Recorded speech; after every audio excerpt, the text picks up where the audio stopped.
بسم اللہ الرحمن الرحیم رب اشرح لی صدری ویسر لی امری واحلل عقدۃ من لسانی یفقهوا قولی اللهم اغننی بالعلم وزجنی بالحلم واکرمنی بالتقوى وجملنی بالعافیہ اللهم انی اسألک الصحة والعفة والامان وحسن الخلق والرضاۃ بالقدر اللهم انی اعوذ بک من زوال نعمتک الحمد للہ رب العالمین الحمد للہ الذی هدانا لهذا وما كنا لنهتدی لولا ان هدانا اللہ۔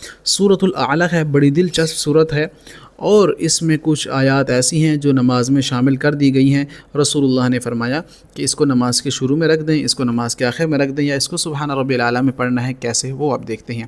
یاد رہے یہ سیریز ہمارے چل رہی ہے جس میں ہم قرآن کے الفاظ آپ کے سامنے کلرفل انداز میں رکھ رہے ہیں، جس میں قرآن کا ترجمہ جس الفاظ یا جس شکل میں ہوگا اور بالکل وہی لفظ نیچے اسی ہی کلر میں ہوگا انشاءاللہ۔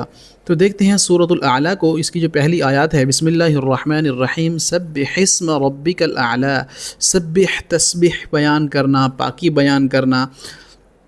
اسم کہتے ہیں نام کو، رب کا اپنے رب کی، تو سبح اسم ربک الاعلیٰ جو بہت اعلیٰ ہے یا بہت بلند ہے۔ تو اے نبی صلی اللہ علیہ وسلم، اور ہمیں بھی کہا جا رہا ہے کہ پاکی بیان کرو اپنے رب کی جو سب سے بلند اور سب سے اعلیٰ ہے۔ کون اللہ؟ الذی، وہ اللہ جس نے خالق کا تخلیق کیا ہے، یعنی پیدا کیا ہے ہم سب کو، فسوا، پھر اس نے ٹھیک ٹھاک بنایا۔ سوا یعنی مساوات سے ذہن میں رکھ سکتے ہیں اس لفظ کو، برابری، مساوات، یعنی سب کو اللہ تعالیٰ نے پیدا کیا اور پھر ٹھیک ٹھاک اور برابر بنا دیا۔ اب میجورٹی انسان کی بلکہ پوری امت ہی ایسی ہے الحمدللہ۔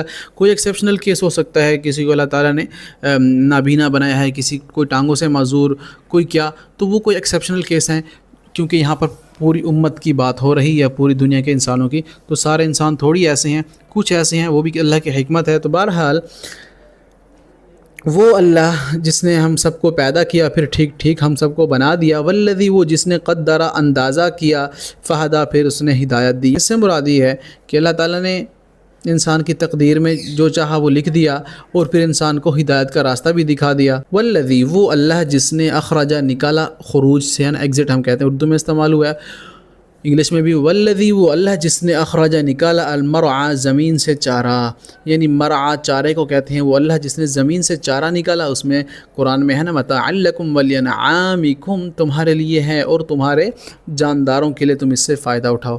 پھر فجعلہ، پھر اس نے بنا دیا اسے یا کر دیا اسے، غثاء احوا، سیاہ کوڑا، غثاء کوڑے کو کہتے ہیں، احوا سیاہ۔ حجر اسود کا لفظ آپ نے سن رکھا ہے نا، حجر اسود، اس کو کیوں کہتے ہیں؟ حجر کہتے ہیں پتھر کو، اسود کہتے ہیں سیاہ یا بلیک کو، تو اس لیے اس کو حجر اسود کہا جاتا ہے۔ تو یہ سیاہ احوا سے ذہن میں رکھ سکتے ہیں۔ فجعلہ، جعلہ کہتے ہیں بنانے کو، میں کتنی ڈیٹیل سے بیان کر چکا ہوں لیکن پھر آپ کو بتا دیتا ہوں۔ جعلہ جیسے کوئی چیز ہوتی ہے نا، ہم کہتے ہیں جی کس نے بنائی ہے، اچھا یہ جعلی نوٹ ہے، یعنی بنایا گیا ہے، تو اس کو صرف ذہن میں رکھنے کے لیے آپ جعلہ کو جعلی سے ذہن میں رکھ سکتے ہیں، چونکہ وہ بھی بنائی جاتی ہے اور یہ بھی بنایا ہوا ہے، تو اس لیے یہ لفظ کا ترجمہ ذہن میں رہ جائے گا، باقی اس کو یہاں پر لانے کی ضرورت نہیں ہے۔ فجعلہ، پھر اس نے کر دیا اسے، غثاء، کوڑا، احواسیہ۔ مفسرین نے لکھا ہے کہ زندگی بھی ایسی ہے جیسے اللہ تعالیٰ نے انسان کو بنایا ہے اور پھر ظاہر ہے انسان پیسے خاک مٹی ہو جائے گا، ختم ہو جائے گا، اور پھر دوبارہ اللہ تعالیٰ اس کو پیدا کر دیں گے، کھڑا کر دیں گے۔ تو نقریو کا، تو عن قریب ہم پڑھائیں گے آپ کو، اے نبی صلی اللہ علیہ وسلم۔ سین کا مطلب عن قریب یا جلدی آتا ہے، نقریو قاری سے ہے نا، پڑھانے سے، کا مطلب آپ کو، آپ صلی اللہ علیہ وسلم کو نا باتیں بھول جایا کرتی تھی وحی میں، تو آپ صلی اللہ علیہ وسلم جلدی جلدی ان کو پڑھا کرتے تھے۔ اللہ تعالیٰ نے آپ صلی اللہ علیہ وسلم کو فرمایا کہ اے نبی جی صلی اللہ علیہ وسلم، عن قریب آپ کو پڑھائیں گے، فلا تنسا، تو آپ نہیں بھول پائیں گے۔ تنسا نسیان کہتے ہیں بھولنے کو، اور فلا تو نہیں آپ۔ تو اے نبی صلی اللہ علیہ وسلم، ہم قریب ہم آپ کو ایسا پڑھائیں گے کہ آپ کبھی نہیں بھولیں گے۔ آپ صلی اللہ علیہ وسلم اس کو ریپیٹ کیا کرتے تھے بار بار۔ مفسرین اور علماء کرام اور مفتیان عظام نے یہاں پر لکھا ہے کہ اگر آپ کو کوئی چیز یاد نہیں رہتی، آپ باتیں کرتے کرتے بھول جاتے ہیں کہ آپ نے بات کون سے سٹارٹ کی تھی، کسی کو بتانا ہوتا تو آپ سے بات نہیں بن پاتی، قرآن آپ نے یاد کرنا ہو تو آپ کو بھول جاتا ہے، تو آپ اس آیت کا ورد چلتے پھرتے کیا کریں۔ سنقرئک فلا تنسى، یعنی سورۃ الاعلیٰ کی آیت نمبر 6 ذہن نشین کر لیں، لکھ لیں، اس کو پڑھتے رہیں زبانی، انشاءاللہ 1 یا 2 سال کے اندر بھی آپ کی میموری بھی دوبارہ شارک ہو جائے گی اور چیزیں بھی آپ کو یاد رہنا شروع ہو جائیں گی۔ یاد رہیں یہاں تک پڑھنی ہے، اس سے آگے نہیں پڑھنی، کیونکہ اس سے آگے پھر وہ لکھا ہوا ہے کہ الا ماشاء اللہ، جو اللہ چاہے گا وہ بھول جائے گا، لیکن ہمیں تو ابھی یاد ہی کرنا ہے نا، تو آپ اس کو اچھے سے یاد کر لیں اور نوٹ بھی کر لیں، تو انشاءاللہ بڑا فائدہ ہونے والا ہے۔ الا ماشاء اللہ، مگر ماشاء جو چاہے اللہ، اللہ انہو بے شک وہ یعلم جانتا ہے الجہر ظاہری بات کو، وما یخفی اور چھپی ہوئی کو بھی۔ اللہ جانتا ہے ظاہر جو چیز ہے، جو چھپی ہوئی ہے۔ اللہ تمہیں جو یاد کروانا چاہے وہ یاد کروا دے گا، جو بھولنا چاہے وہ بھلا دے گا۔ اگر آپ کو بھول جاتے ہیں تو آپ اس آیت کا ورد کریں۔ وَنُيَسِّرُكَ کو اور ہم سہولت دیں گے آپ کو، یسیر سیر کہتے ہیں آسانی، کا مطلب آپ کو، لِلْيُسْرَى آسان راستے کی، یعنی ہم آپ کو پھر نیکی پر، دین پر چلنا آپ کے لیے آسان کر دیں گے۔ فَذَكِّرْ پس اے نبی صلی اللہ علیہ وسلم تو آپ نصیحت کیجئے۔ ان نفعت الذکرہ، ان کا مطلب اف آتا ہے، یعنی اگر نفع دے الذکرہ نصیحت ان کو۔ سیذکر تو عن قریب، سین کا مطلب عن قریب آتا ہے نا، یذکر تذکرہ حاصل کرنا، نصیحت حاصل کرنا، تو عن قریب وہ اس سے نصیحت حاصل کرے گا۔ من یخشا جو ڈرتا ہے خشیت سے ہے نا، عن قریب وہ دیکھ لے گا، اللہ سے ڈر جائے گا جو ڈرتا ہے، اور یہ جنب اجتناب سے ہے نا دور رہے گا۔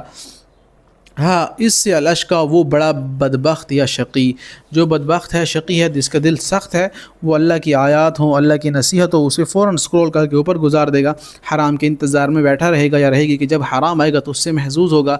اللہ کا دین کا کوئی بات آ گئی، کوئی اسلامک ریل آ گئی، کوئی بھی ایسی چیز آ گئی جو اسلام اور دین کی طرف انسان کو راغب کرتی ہے، یہ اس کو فوراً ہٹاتا ہے، کہیں عمل نہ کرنا پڑ جائے، تو ایسا شخص شقی اور بدبخت ہے۔ اللہ فرما رہے ہیں یہ اسے ہٹے گا، اس کو دین نفع پہنچا ہی نہیں سکتا۔